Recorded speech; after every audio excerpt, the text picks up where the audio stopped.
नमस्कार, मैं जागोर जगाओ से अमित गौतम।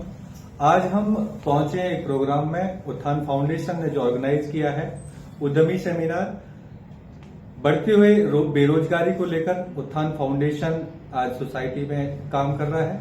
उत्थान फाउंडेशन के चेयरमैन मिस्टर सतवीर बौद्ध हमारे बीच में हैं। हम उनसे कुछ सवाल करेंगे कि उत्थान फाउंडेशन का जो काम करने का तरीका है, उसका रजिस्ट्रेशन और वो हम किन चीजों पर हम काम करेंगे बेसिकली। मिस्टर सतवीर बौद्ध जी, थैंक यू जागो और जगाओ चैनल के लिए, आपके लिए आपने हमें समय दिया, आप आए यहाँ पर। मैं सतवीर बौद्ध है जो उत्थान फाउंडेशन का चेयरमैन, और हमारे साथ में टीम काम कर रही है। उत्थान फाउंडेशन के as a vice chairman Tejpal Bauddh ji, as a general secretary हमारे पास अमित कुमार जी, और ट्रेजरर नरेंद्र जी, और भी लोग हैं, वॉलेंटियर लोग हैं, और गवर्निंग बॉडी में हैं, एडवाइजरी टीम में हैं। काफी एज ए पढ़े लिखे लोग हमारे साथ में जुड़े हुए हैं उत्थान फाउंडेशन में। हम लोगों का जो सबका एक मकसद ये था कि जो देश के अंदर एक जॉब की जो समस्याएं हैं जी, उसको लेकर के ये था कि आज जॉब बहुत कम होती जा रही है, लोग परेशान हैं उस चीज के लिए, और गवर्नमेंट की बहुत सारी ऐसी पॉलिसी चल रही है जो लोगों तक नहीं पहुंच पा रही है। तो मैं आपको आपके चैनल के माध्यम से जागो और जगाओ के से ये कहना चाहूंगा कि सरकार ने चाहे जॉब कम कर दी, लेकिन सरकार ने उसके साथ साथ में एज ए आपको एंटरप्रेन्योर बनने के लिए बहुत सारे ऑप्शन दिए हैं। उसके लिए ट्रेनिंग क्लासेज हैं फ्री में, जैसे कि एमएसएमई है, एनएसआईसी है, केवीआईसी है, खादी ग्रामीण उद्योग जो है, वो छोटे छोटे स्किल्स पर आप लोगों को ट्रेनिंग देता है यूथ को, और उन्हें ये एहसास दिलाता है कि आप जॉब ना मिलने के बावजूद भी आप अपना बिजनेस स्टार्टअप करने के लिए एक अच्छा एंटरप्रेन्योर बन सकते हो। इसी रोजगार की, ऐसी बेरोजगारी की जो समस्या उनको देखते हुए हम लोग रूरल डेवलपमेंट की तरफ काम करना चाह रहे हैं। रूरल डेवलपमेंट में जिस तरह का प्रॉब्लम है, गांव क्षेत्रीय एरिया, ग्रामीण जो क्षेत्रीय एरिया है, वहां पर युवाओं तक जो है स्किल्ड के बारे में उनको अवेयरनेस कैंप नहीं पहुंच पा रहे हैं, गवर्नमेंट की पॉलिसियां उनको नहीं पहुंच पा रही हैं, बैंक की पॉलिसियां उन तक नहीं पहुंच पा रही हैं। हमारी जो महिलाएं हैं, बहन बेटियां हैं ग्रामीण क्षेत्र की, वो काम करना चाहती हैं, लेकिन वो गांव से बाहर नहीं निकल पाती। तो हम उत्थान फाउंडेशन के प्लेटफॉर्म से हम गवर्नमेंट के साथ में, गवर्नमेंट की जो स्कीम है, हम वो उन तक पहुंचाना चाहते हैं, ताकि वो अपने ग्रामीण क्षेत्र में, अपने लोकल, अपने रेजिडेंस प्लेस पर भी एक कोई छोटा बिजनेस करें और अपने आर्थिक स्थिति से मजबूत होने का काम करें। सतवीर जी, जो एक चीज और है कि आपका जो विजन है और अभी फाउंडेशन का जो आपकी कार्यशैली है, फाउंडेशन के माध्यम से अभी हमारे भविष्य में प्लान क्या है? उत्थान फाउंडेशन में हम क्या करना चाह रहे हैं? आपकी जो कार्यशैली है उसकी लिस्ट आपने क्या मेमोरेंडम तैयार किया हुआ है? जी बिल्कुल, उसके लिए हमने किया है। और सबसे पहले मैं आपको बताऊं कि उत्थान फाउंडेशन अपने आप में एक ऐसा फाउंडेशन हम लोगों ने बनाया है मिलकर के, कि गवर्नमेंट की जितनी भी नॉर्म्स हैं हमने उनको फुलफिल किया है। जैसे कि नीति आयोग है आपका, ई अनुदान है, CSR 1 है आपका, MSME है, और पहले ATG हमारे पास में है। तो जो भी लोग अपना सामाजिक योगदान देना चाहते हैं, आज धन के माध्यम से या किसी वस्तु को दान दे करके, तो एज ए गवर्नमेंट के हिसाब से उनको टैक्स में छूट मिलेगी, रिबेट्स मिलेगा। इसके लिए हमने 12 ATG लिया हुआ है।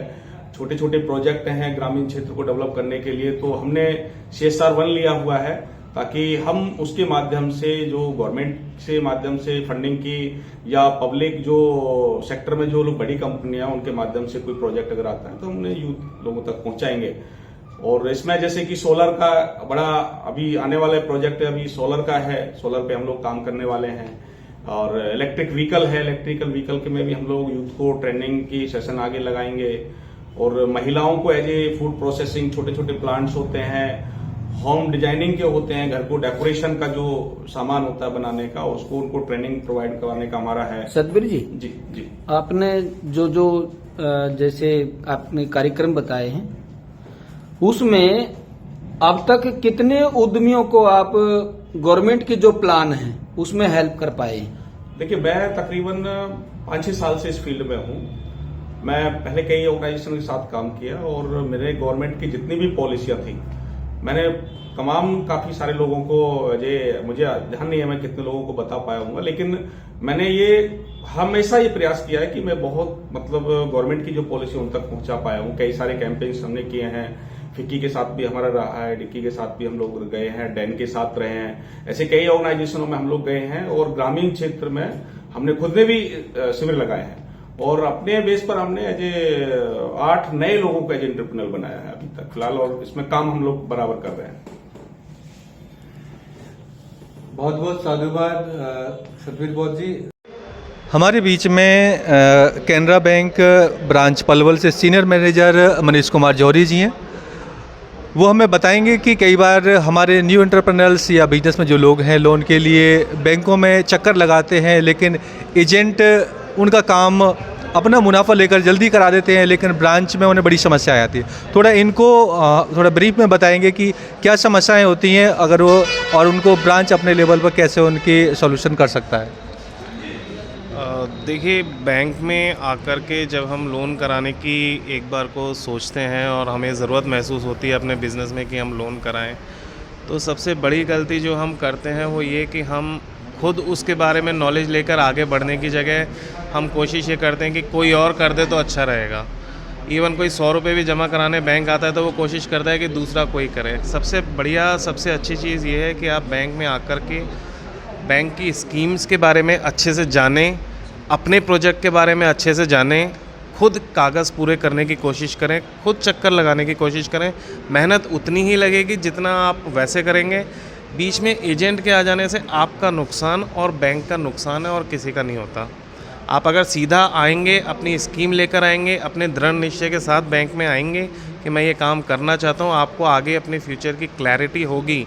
और हाँ, नेचुरली बैंक कुछ कागज़ आपसे मांगेगा जो आप उसको ज़रूरत है उस लोन को प्रोसेस करने के लिए, वो आप उनको सबमिट करिए। मेरे ख्याल से खाली कैनरा ही नहीं, सारी बैंक आपको लोन देने के लिए रेडी होंगे। मोटे तौर पर जो डॉक्यूमेंटेशन है सर, मोटे तौर पर अगर आप कोई लोन लेने के लिए बैंक के पास जाते हैं, कोई नया एंटरप्रेन्योर है जो अपना कोई बिज़नेस चालू करना चाहता है और वो बैंक से लोन के लिए आगे बढ़ना चाहता है, तो सबसे पहले उसको उद्यम में रजिस्ट्रेशन कराना पड़ेगा। जैसा थोड़ी देर पहले बताया, उद्यम में अपने बिज़नेस का रजिस्ट्रेशन करा के अपना आधार कार्ड, पैन कार्ड, ये दोनों चीज़ें चाहिए। जहां हम बिज़नेस चालू कर रहे हैं वो अगर रेंट पर है तो रेंट एग्रीमेंट, और खुद की जगह है तो एक उसका प्रूफ। ये नॉर्मल डॉक्यूमेंट हो गए जो हमको चाहिए। इसके बाद आते हैं फाइनेंशियल डॉक्यूमेंट्स। फाइनेंशियल डॉक्यूमेंट्स में हो गए जो 3 साल की हमारी पिछली ITR है वो। अगर हमारे पास 3 साल की पिछली बैलेंस शीट नहीं है तो कोई दिक्कत नहीं है। उसके आगे की 3 साल की प्रोजेक्टेड बैलेंस शीट्स हैं जो बनती हैं, जो CA बना करके देते हैं, आप उनको बनाएं। पूरा एक रोड मैप लेकर के आएँ बैंक के पास कि ये मेरा प्रोजेक्ट है, इतने पैसे मैं लगाऊंगा, इतने पैसे मैं मशीनरी लूँगा, इतने पैसे मैं आपसे लूँगा, हर महीने मेरा इतना खर्चा होगा। धीरे धीरे करके मैं ब्रेक इवन पर तब तक पहुँचूँगा और इस तरीके से मैं आपकी EMI चुकाऊँगा। वो आगे की 3 साल की प्रोजेक्टेड बैलेंस शीट, ये बहुत इंपॉर्टेंट चीज़ होती है। ये NSIC 4 स्कीमों के तहत मोटे मोटे तौर पर सहायता करती है, जिसमें मार्केटिंग स्कीम्स हैं NSIC की, कुछ क्रेडिट सपोर्ट की स्कीम्स हैं। इसके अलावा तीसरे नंबर पर हमारी टेक्नोलॉजिकल सपोर्ट स्कीम्स हैं, टेक्निकल स्कीम्स हैं, और इसके अलावा अदर सपोर्ट सर्विसेज भी हैं। तो मार्केटिंग में हम लोग जैसे सिंगल पॉइंट रजिस्ट्रेशन है, इसके अलावा MSME-Mart.com पर कैसे लेके जाएंगे उनको, और इसके अलावा एग्जीबिशंस हैं, टेंडर मार्केटिंग में आप कैसे फ़ायदा उठा सकते हैं जो NSIC की स्कीम्स हैं, इसके बारे में थोड़ी सी चर्चा हुई। और इसके अलावा जो उद्यमिता की तरफ अगर आप जा रहे हैं तो राइट काइंड ऑफ आप ट्रेनिंग कहाँ से ले सकते हैं, कौन कौन से वो ट्रेड्स हैं जिसमें आप ट्रेनिंग ले सकते हैं, इन सब के बारे में हमने यहाँ पर जो उपस्थित थे उनको सबको हमने ये सब चीज़ों के बारे में बताया।